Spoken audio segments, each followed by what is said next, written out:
खुलुमबाय लोगोफोर नैबे मोनाबिलि समाव बयनिसिमबो अननाय आरो सिबिनायखौ बावहरबाय। नैबे समाव दंफैयो आङो गलाघाट जिल्ला दुलाराय बाथौ गौथुमनि बेन्दोंआव थानाय गणेशपुर गामियाव। दिनै नैबे गोथैसि माने रुंसारि गोसोखां खाम्फाखौ बावनाय हाबाफारि लादों।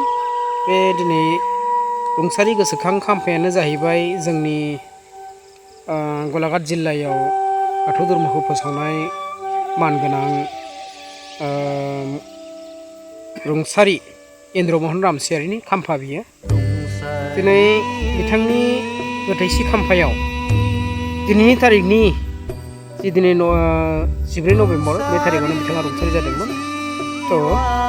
नैबे रुंसारि जानाय खाम्फायाव दिनै बिनि गावनि असे फिसाला धरमसिं रामसियारि, लोगोसे लीला रामसियारि आरो जोंनिनो मानिजाथाव अनजालि बरबरा दिपनि फोरोंगिरि हलि रामसियारि बिथांमोना दिनै बिफानि गोसोखांथि खाम्फायाव दिनै नैबे जेवारि फोजोंदों।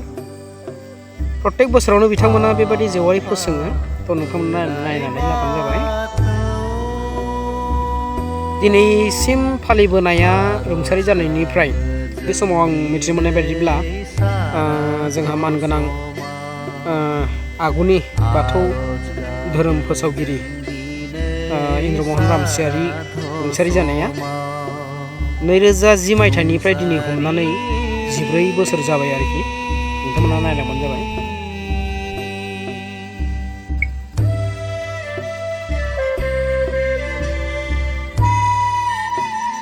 बिथाङानो देरसिन लीला रामसियारि, सेथि फिसाला, बिनि मुङानो जाहैबाय लीला रामसियारि।